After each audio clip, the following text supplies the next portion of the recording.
آج فیصلہ کر دوں گا۔ ریکارڈ پیش نہ کرنے پر بھی تفتیش افسران کو متعدد شوکاز نوٹس بھی جاری کی ہیں، یہ عدالت نے کہا۔ تو حیران ہوں ریکارڈ کیوں نہیں آیا، تو ایک دو پیشیوں پر فیصلہ کر دیتا ہوں۔ تو جناب اگر ریکارڈ ہوتا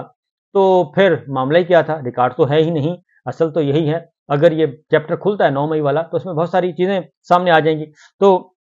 ڈاکٹر یاسمین راشد نے کیا کہا جی؟ ڈاکٹر یاسمین راشد نے کہا میری نہیں سب دوستوں کی ضمانت ہونی چاہیے، اور جب سب دوستوں کی ضمانت ہوگی تو اس کے ساتھ میری بھی ضمانت ہو جانی چاہیے، اور اس لیے انہوں نے کہا کہ اس بات کو چھوڑیں۔ عمر سرفراز چیمہ نے کہا کہ گواہ کے مطابق 9 مئی سے قبل 15 لوگوں کی میٹنگ ہوئی، 15 میں سے 6 نے پریس کانفرنس کی، اور پولیس نے آج تک ان 6 لوگوں کے خلاف کوئی کارروائی نہیں کی۔ عمر سرفراز چیمہ سابق گورنر نے کہا ہم نے انہیں بے گناہ نہیں کیا، وہ 6 لوگ اشتہاری ہیں۔ پروسیکیوٹر، سرکاری وکیل اور سرکاری افسر نے کہا وہاں پہ، تو پروسیکیوٹر صاحب تصحیح کر لیں، وہ اشتہاری نہیں سرکاری گواہ ہیں، شاہ محمود قریشی صاحب نے کہا۔ اب اتنا وہ ہو چکا ہے تجربہ تمام پاکستان تحریک انصاف کے رہنماؤں کو، وہ اب اپنا مقدمہ خود ہی لڑ رہے ہیں اور پروسیکیوٹر کو بھی وہ چپ کروا دیتے ہیں۔ انہوں نے کہا جی کہ یہ ساری سرکاری گواہ ہیں اور آپ مجھے صرف 2 دن دیں، ان 6 کے 6 لوگوں کو پکڑ کر میں آپ کے سامنے پیش کر دوں گا، شاہ محمود قریشی صاحب نے کہا۔ اور ATC کے جج خالد ارشد نے کارروائی جو ہے وہ 2 ستمبر تک ملتوی کر دی۔ شاہ محمود قریشی صاحب نے وہاں پہ گفتگو بھی کی، انہوں نے کہا جی کسی کو برا لگے یا اچھا لگے، عمران خان سیاسی حقیقت ہیں، اور عمران خان کی سیاسی حقیقت کو تسلیم بھی کیے بغیر ملک میں سیاسی استحکام نہیں آ سکتا، اور ایک دوسرے کو غدار غدار کہنا بند ہونا چاہیے۔ محمود خان اچکزئی آئین کی بالادستی چاہتے ہیں اور ان کی بات سننی چاہیے، اور بلوچستان میں امن کا راستہ مذاکرات سے ہو کر گزرتا ہے، اور اس وقت پورا بلوچستان جو ہے وہ سڑکوں پر ہے، خواتین، بچے، بوڑھے سب بلوچستان میں اس وقت سڑکوں پر ہیں، سراپا احتجاج ہیں، ان کے دکھوں کا مداوع کرنا چاہیے۔ اور اس کے شاہ محمود قریشی صاحب نے یہ کہا کہ بلوچستان کا جو اس کو ترجیحی بنیادوں پہ ان چیزوں کو دیکھنا چاہیے، اور اس کے ساتھ ساتھ انہوں نے ارشد ندیم کو مبارکباد بھی دی۔ اس کے ساتھ ہی پولیس اسٹیشن پر حملے سمیت 9 مئی کے مقدمات کی سماعت ہوئی، اور اس میں صنم جاوید اور روبینہ جمیل کی ضمانتیں منسوخ کر دی گئیں کیونکہ وہ آئے نہیں تھے، ان کے وارنٹ گرفتاری جاری کر دیے گئے، اگلی تاریخ پہ وہ جائیں گے تو یہ سسپینڈ ہو جائیں گے۔ اس کے ساتھ ساتھ جو ایک اور بڑا فیصلہ ہوا ہے وہ ہے جی کہ chief justice Lahore high court کے جسٹس علی باقر نجفی صاحب کے سامنے یہ کیس تھا، اور پاکستان تحریک انصاف کے جلسے کا، اور جلسہ کی اجازت نہیں دی جا رہی۔ پورے ملک میں تمام سیاسی جماعتوں کو اجازت ہے، اور خواہ وہ قلعدم تنظیمیں ہیں یا دوسری ہیں، ان سب کو پولیٹیکل ایکٹیویٹیز کی اجازت ہے، جلسے جلوس کی اجازت ہے، آنے جانے کی اجازت ہے، دھرنے کی اجازت ہے، سب کچھ ہے، لیکن صرف پاکستان تحریک انصاف کو اجازت نہیں ہے۔ تو اس پہ اسلام آباد ہائی کورٹ کے بھی آرڈر نہیں مانے گئے، لاہور ہائی کورٹ میں بھی معاملہ آیا، تو جسٹس علی باقر نجفی نے حکم جاری کیا تھا۔ تو کمرہ عدالت میں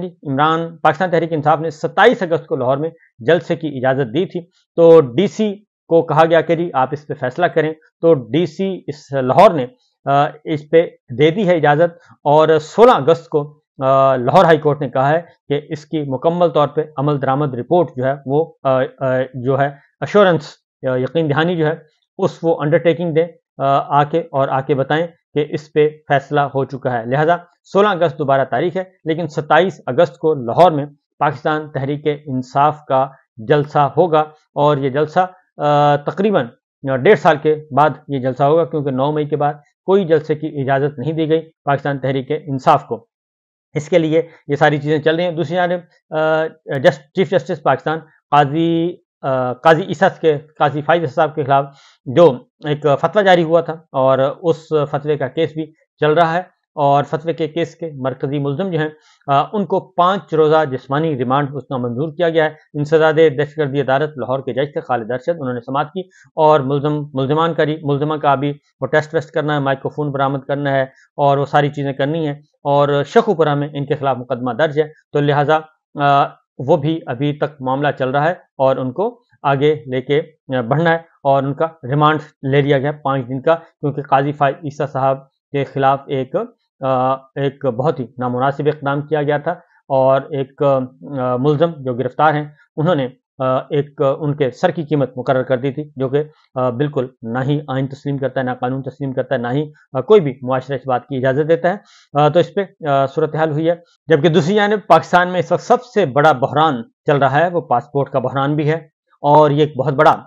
المیہ ہے کہ پاکستان سے لاکھوں نہیں کروڑوں لوگ پاکستان چھوڑنا چاہتے ہیں، اور اس پہ بھی ذرا دھیان دینے کی ضرورت ہے۔ اس سے اندازہ ہو جاتا ہے کہ پاکستان کا نوجوان کیا سوچ رہا ہے۔ پاسپورٹ حکام نے نئے 20 لیمینیٹرز اور 20 پرنٹرز خریدنے کا فیصلہ کیا ہے۔ 5 جدید RMP اور 2 ای پاسپورٹ پرنٹرز خریدے جائیں گے،